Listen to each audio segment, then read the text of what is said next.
Hello. If you don't know me, my name is Maria, and I would like to talk about healing and what that meant to me, like how I did it. I have a lot of people asking questions and wanting advice, so I thought I'd make this video to kind of put it out there a little bit. I'm a writer, so I write. I don't really journal, but I suggest that you do one or the other. You want to keep track of your progress. That way you can look back and see how far you came and like what you've really been through. Because you need to look at it as a whole in the end and see that bigger picture of why, why did I have to go through this? Why did this happen to me? That's the biggest question, is why does this happen to me? And the biggest thing is it's really not to you. I hate to say it because I always get mad, but it is in the end for your highest good because you learn from it. There's lessons that you go through and trials and tribulations once you start this process.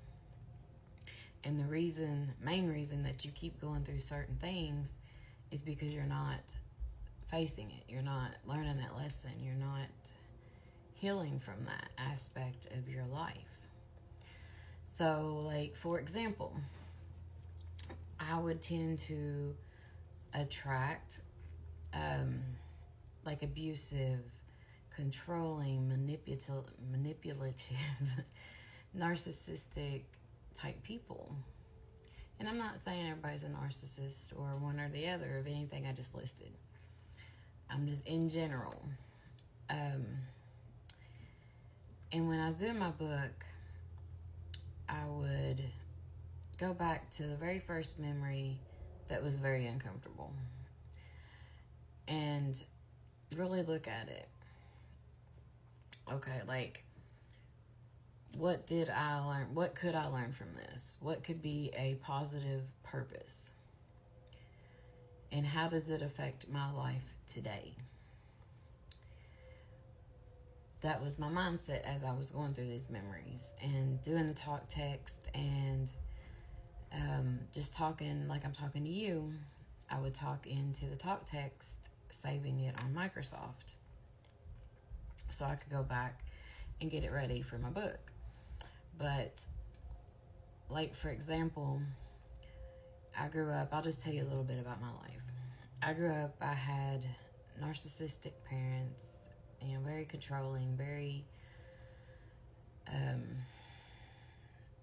people would say abusive now, but then it wasn't anything.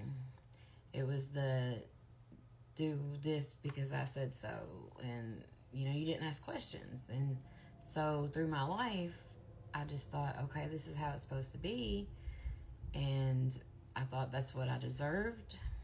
I thought that was how life was, and then you didn't question it. And so I was SA'd at a very young age. So all of this together, it lowered my self-esteem. It made me feel pretty much worthless, and like maybe I didn't even deserve love. So when these people would come in my life, I knew that, almost like energy.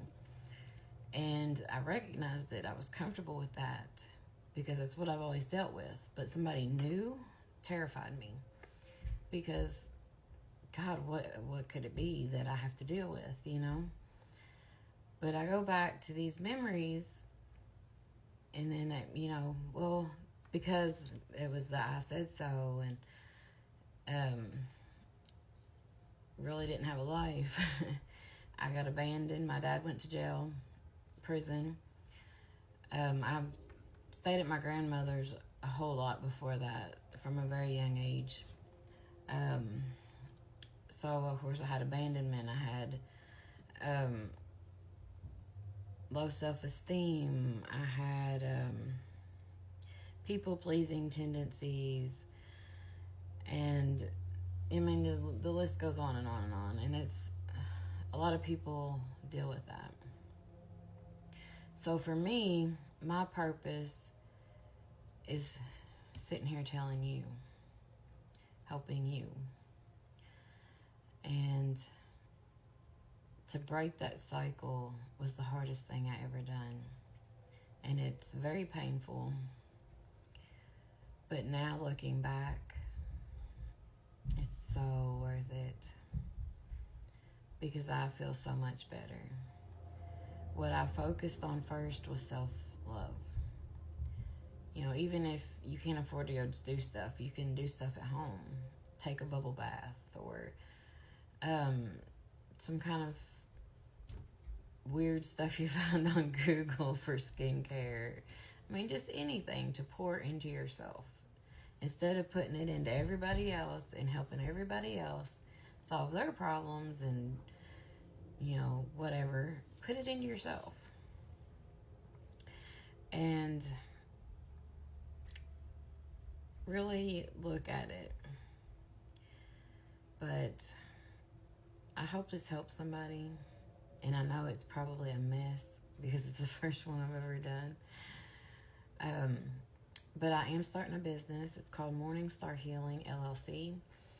And there's a website, but all you can do is email me at the moment. So if you want to message me on here, put help as the first word. If you'd like me, you know, like one-on-one, we can work something out. It's spiritual healing, spiritual coaching, mentoring. I don't know what to call it yet. But I do Reiki, tarot card readings. I can connect to spirit. So if you're interested in anything, just let me know. And I'll go over pricings with you. But thank you for watching. If you're still watching, put a rainbow in the comments for, you know, there's always a rainbow after the rain. I love you all. I wish you the best. And let me know how you're doing. Peace.